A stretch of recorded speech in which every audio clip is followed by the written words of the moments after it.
Pag-uusapan natin dito ang laban ni Kai Sotto sa team ni Yuta Watanabe. Gaganda ng mga pasa ni Kai, nag-teardrop pa sa may free throw, 17 points, 8 rebounds, 4 assists. Halika kaibigan, panoorin po natin. So eto, tignan po natin yung ginawa ng ating kababayan dito sa first quarter mga kaibigan. Magagandang pasang pinakita niya rito sa game na ito. Kung na-convert ng mga kasama niya, siguro nasa 10 yung mga assist niya dito. So ito, another assist from Kai. So ito, maganda yung pasa niya na susunod dito kay Jeff Gibbs mga kaibigan.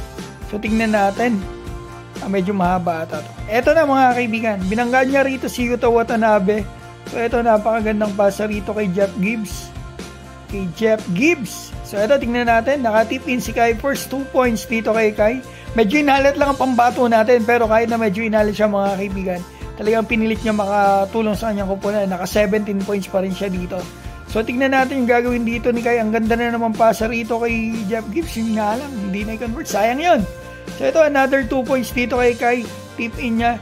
Offensive board. So makikita natin. Replay.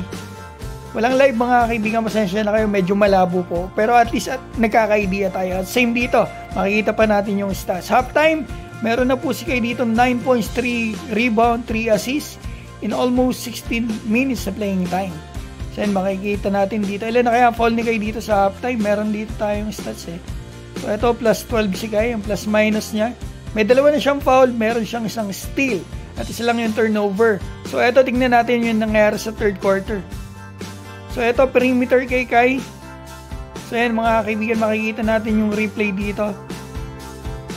Kinakapitan na rin si Kai dito kapag nakalapit siya sa ilalim. So ito, another one kay Kai. Sayang, hindi pumasok. So ito, tingnan natin yung gagawin ni Kai dito. Grabe naman yun. Teardrop mula sa may free throw line. So ito, layo niya, no? Nasa may free throw line talaga yan. Layo nun. So ito, fourth quarter, tingnan natin. Sayang talaga ang game na to. Ang ganda ng salpak. Mga salpak dito ni Kai. Yung nga lang talaga, tumutuldok. Sayang. Sayang talaga yan mga kaibigan. So ito, sinukat ni Kai yung defender niya, hindi makakaabot. So ito, tinirahan niya. 2 points, another 2 points sa ating kababayan. So tingnan natin yung mangyari dito. Poste, tinapitan ni si Kai, hindi na hinayaang makaangat. So dalawang free throw kay Kai, ni-convert po niya para yung kanyang free throw, clutch free throw dito sa ano. Ito, sayang nakatira pa sila dito kay Jeff Gibbs. Ito, dalawa lang ang lamang ng kalaban. Sayang hindi pumasok, medyo malakas. Ito, nag-init si Matsuyama dito sa game na ito. 3 3 points sa fourth quarter and 1 pa yung isa. Kai Sotto, 17 points, 8 rebound, 4 assists. Kahit medyo inalit siya, pero ito yung mga numero ng pambato natin. At medyo inalit din talaga si Suarez at Jeff Gibbs sa game na ito. Yan ang minus 16 si Suarez. Kai Sotto, plus 5.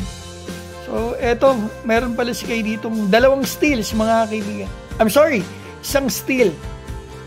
So ayan mga kaibigan, ang laro ng pambato natin sa number 1 team sa kanilang division. Inalat ang shooting ng ating si Kai pero gumawa pa rin siya ng solid numbers sa game na ito. Mga kaibigan, mag-comment na po kayo dyan sa baba at babatiin ko lamang po si Denmark Garbon ng Cebu, Jules Tanael, Bokul, Vergara Romel, Oxygen C2, Eric Reyes, Jonald ng New Zealand, Dodong Joseph, Mags Magday, Pepito Bilbao, Joselito Abayon. Mga kaibigan, maraming salamat sa suporta po ninyo kay Kai Sotto. Mabuhay po kayo.